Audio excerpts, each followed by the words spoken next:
오늘 여러분과 함께 말씀 나눌 제목은 모세오경입니다. 제가 이 토요 강단의 기록을 쭉 보니까 우리가 출애굽기를 공부한 지 오늘이 30번째 시간입니다. 그런데 지난주로 출애굽기는 모두 끝났다고 이 말씀을 드렸고, 그리고 지난주로 출애굽기에 대한 모든 강해를 마무리하였습니다. 그런데 왜 갑자기 모세오경인가? 그 말씀은 이제 한 해가 다 가기도 하거니와 이 출애굽기가 다 끝났는데 이 출애굽기 그 만의 시각이 아니라 조금 더 큰 시각에서, 성경에서 출애굽기가 있는 그 전체적인 시각에서 다시 한번 돌아보면서, 그리고 오늘 함께 은혜와 묵상을 나누고자 합니다.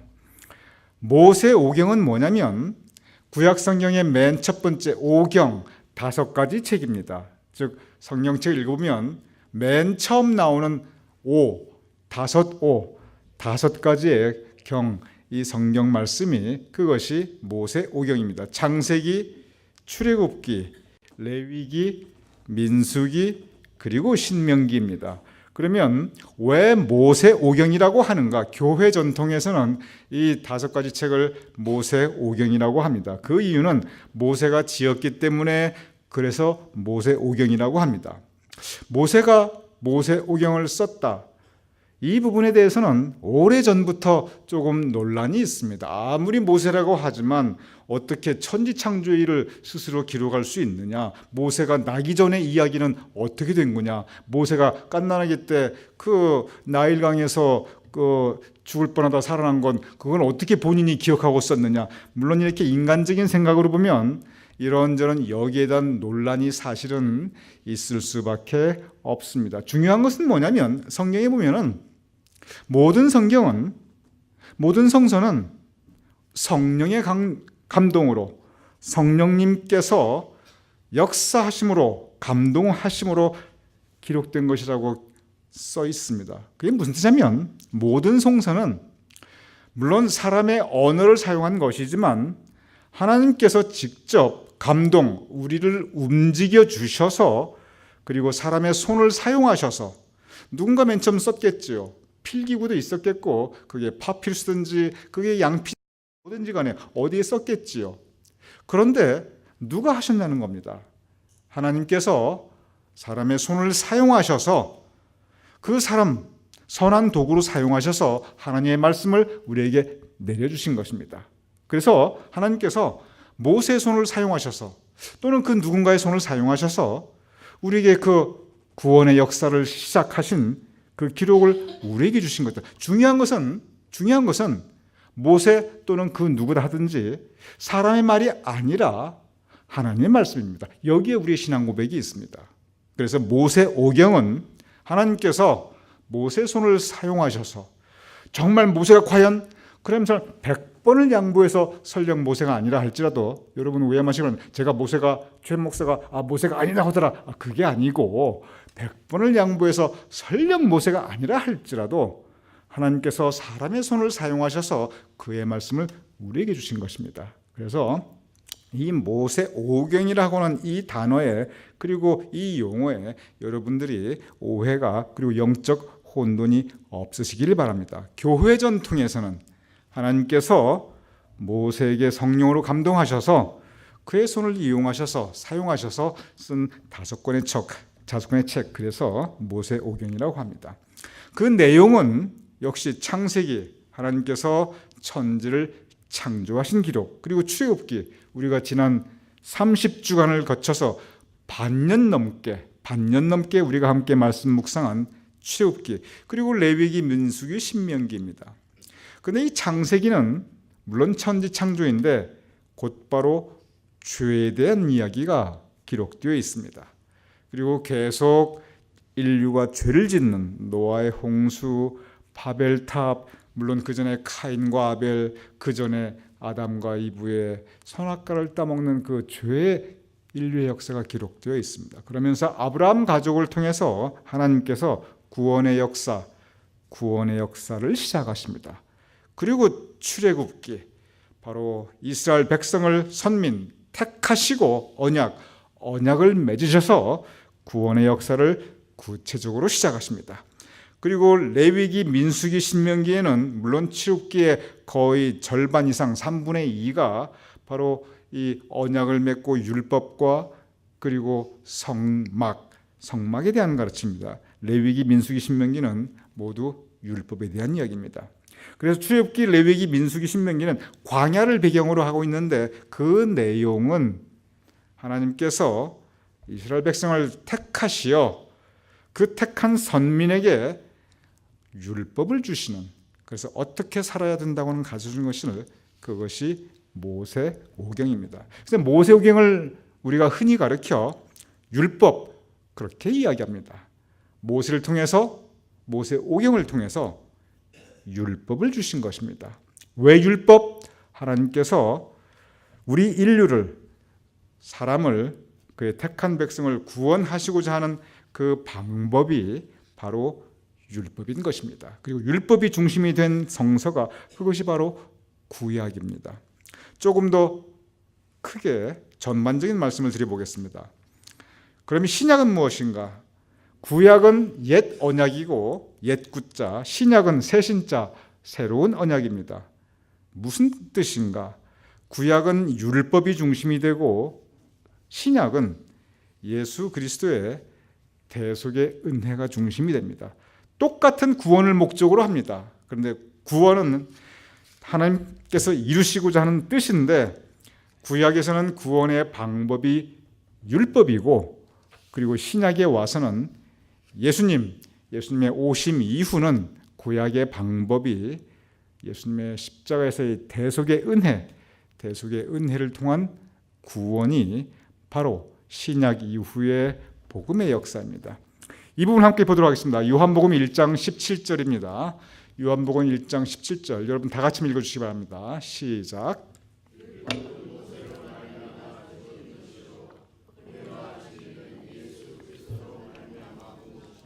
네, 감사합니다.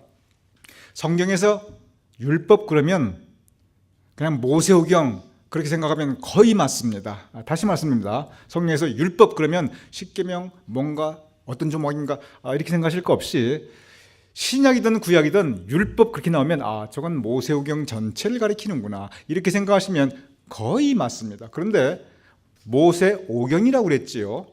예수님께서도 인정하신 말씀이에요. 그러니까 교회 전통은 계속 모세오경이라고 합니다. 이 율법은 모세로 말미암아 주어진 것이요, 구체적으로 성령의 감동으로 하나님께서 직접 모세를 사용하셔서 우리에게 오경, 그 율법을 주신 것이요, 구약의 역사입니다. 무엇을 위해서? 구원을 위해서. 그 다음에 은혜와 진리는 예수 그리스도로 말미암아 온 것이라. 복음, 즉 예수님 이후의 구원의 역사는 은혜와 진리, 예수 그리스도 안에 있는 그 대속의 은혜로 우리에게 펼쳐지게 됩니다. 그러면 예수님께서 오셨으니 구약, 모세오경, 저 율법은 다 불필요한 것인가? 마태복음 5장 17절에 예수님께서 직접 이렇게 말씀하고 계십니다. 여기서 나는 예수님입니다. 율법, 성경에서 율법 그러면 일단 뭐라고 생각하시라고 그랬죠? 그럼 되게 맞는다고 그랬죠? 율법, 이것이 뭐라고? 모세오경입니다. 창세기, 출애굽기, 레위기, 민수기, 신명기, 거기에 나타난 모든 그 율법들이나 그다음에 그 율법을 선포하는 사람이 선지자입니다. 선지자는 뭐냐면 예언자, 선지자 똑같은 말인데, 지금 너희들의 살아가는 모습이 율법에 비추어 이렇다라고 선포한 분들이 선지자입니다. 그래서 선지자는 하나님의 말씀을 대신 전하는 사람들이죠. 그래서 율법과 선지자는 같이 갑니다. 율법은 모세오경, 율법 그 자체이고, 선지자는 율법을 선포하는 사람. 율법에 비추어 그렇게 살아서야 되겠느냐? 율법에 비추어 이렇게 살아야 된다.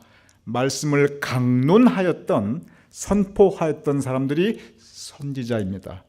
그러면 예수님이 오셨으니 그 구약을 다 폐하러 왔느냐, 다 없앴느냐, 이제 구식은 다 필요 없다, 그거느냐 생각하지 말라.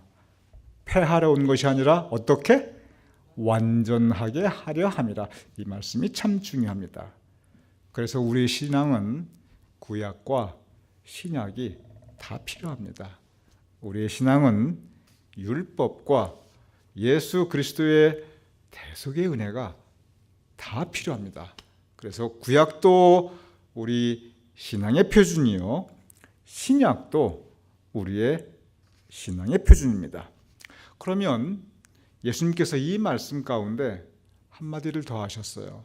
여기 보면 율법을 폐하려 온 것이 아니라 완전하게 하려 함이라. 그러면 저 완전하게 한 그 율법의 모습은 무엇인가?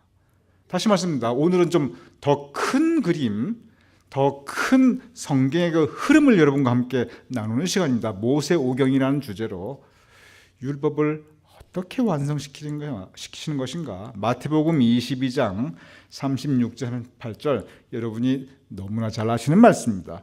두 가지입니다. 자, 여러분께서 읽어주시기 바랍니다. 시작.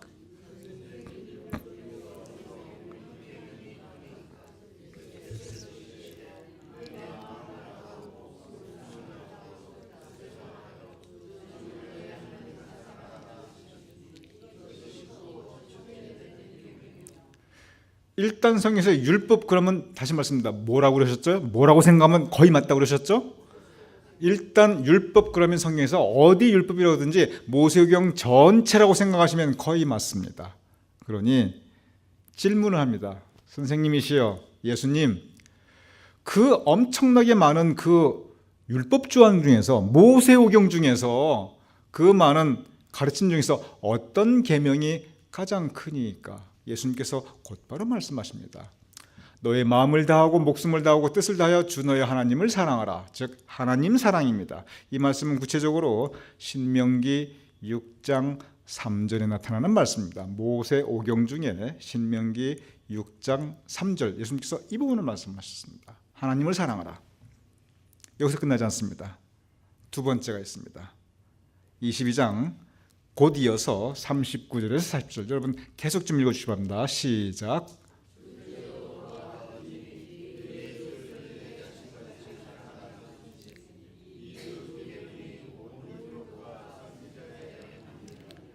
여러분이 이미 잘 아시는 말씀입니다. 하나님 사랑 그리고 이웃 사랑. 물론 한 가지를 더하면 너 자신같이 나 자신을 사랑하는 겁니다. 제가 자기 사랑, 우리 스스로 우리 자신을 사랑해야 된다. 이 말씀으로 대예배 설교를 한 2번 정도 드린 제가 기억이 나요. 그런데 이 자기 사랑이라는 부분을 잠깐 옆으로 두면 역시 하나님 사랑 그리고 이웃 사랑입니다. 저 말씀은 구체적으로 레위기 19장 8절에 나옵니다. 신명기, 레위기 둘 다 모세오경이지요. 그래서 일단 율법 그러면 일단 여러분은 모세오경 전체를 생각한다고 생각하시면 되는데 여기에 보면 율법의 완성이 즉 예수님께서 대속의 은혜를 통해서 우리를 구원시켜 주시고 그리고 구원받은 사람이 살아가는 모습을 하나님 사랑 그리고 이웃 사랑 이 두 가지로 요약을 해 주셨어요. 다시 말씀드립니다.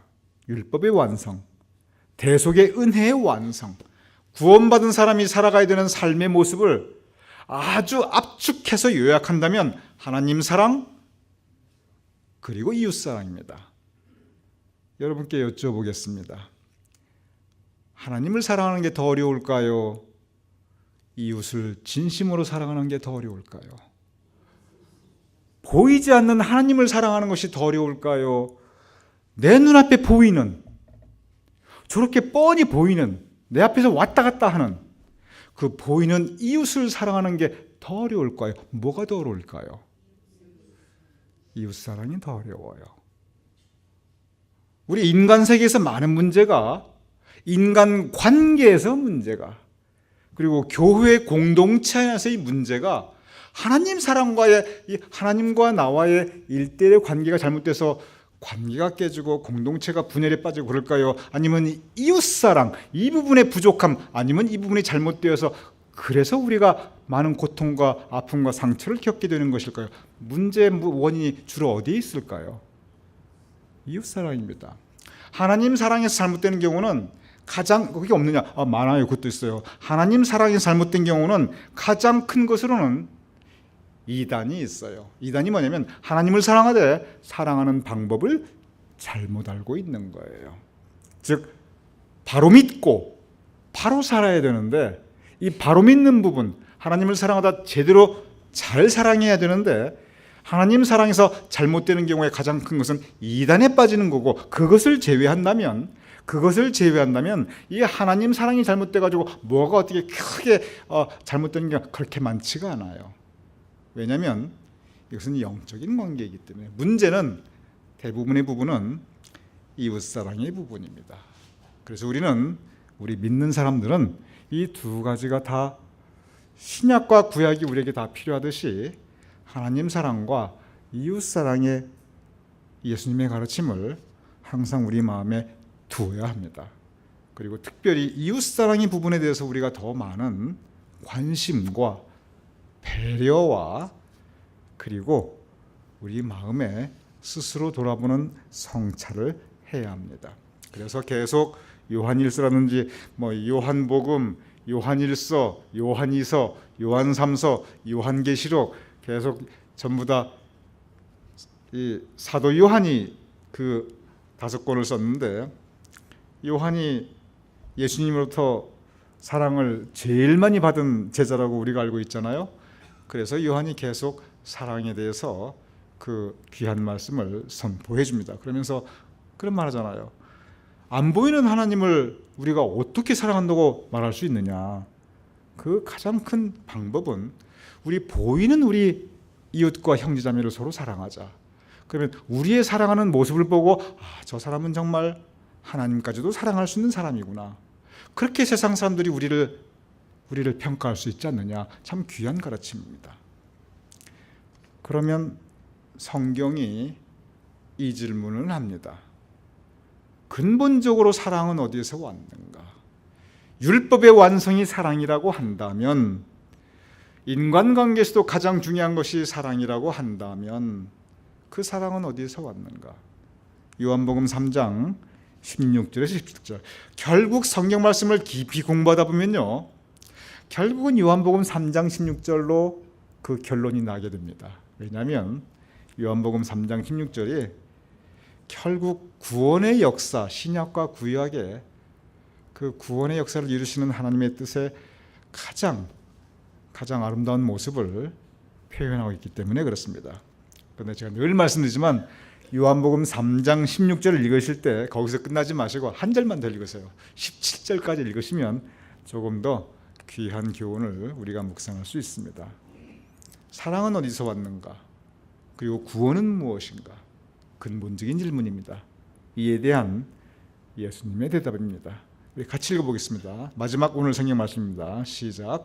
하나님이 세상을 이처럼 사랑하사 독생자를 주셨으니 이는 그를 믿는 자마다 멸망하지 않고 영생을 얻게 하려 하심이라. 하나님이 그 아들을 세상에 보내신 것은 세상을 심판하려 하심이 아니요 그로 말미암아 세상이 구원을 받게 하려 하심이라. 구원은 하나님의 사랑으로부터 비롯됩니다. 하나님께서 우리를 사랑하시기에 구원하시고자 하는 것입니다. 그래서 하나님께서 선택하시고, 그래서 하나님께서 인간의 몸을 입고 이 땅에 오셨고, 그래서 예수님께서 십자가에 피 흘려 돌아가셨습니다. 그 사랑 우리에게 주셨습니다. 그 사랑으로 우리가 함께 서로 사랑할 것을 말씀하고 계십니다. 성경의 주제, 바로 이 구원과 그리고 사랑입니다. 출애굽기의 주제뿐만 아니고 모세오경의 주제이고 성경 전체의 주제입니다. 하나님의 뜻은 구원, 여러분과 저를 구원하시고자 함에 있으시고, 그리고 그 길은 처음엔 율법이었지만 그러나 예수님의 십자가에 못 박혀 달려 돌아가심으로 인해서 그 복음 이후는 대속의 은혜, 사랑으로 구원하신 것입니다. 그래서 우리 구원받은 저와 여러분은 서로 사랑하며 하나님 사랑하고 이웃 사랑하고 자기 자신을 사랑하며 살아갈 수 있는 우리 모두가 될 수 있기를 주님의 이름으로 축원합니다. 마태복음 5장 17절 우리 이 말씀 다시 한번 읽어보겠습니다. 시작. 내가 율법이나 선지자를 폐하러 온 줄로 생각하지 말라. 폐하러 온 것이 아니요 완전하게 하려 함이라. 우리가 출애굽기 30주에 걸쳐서 공부하였습니다. 모세오경 오늘 제가 여러분에게 전체적인 흐름을 말씀드렸습니다. 이 모든 것에 완전하게 하려 함이라. 완전하게 된 모습은 하나님 사랑 그리고 이웃 사랑입니다. 사랑하실 수 있는 저와 여러분이 될 수 있기를 주님 이름으로 축원합니다.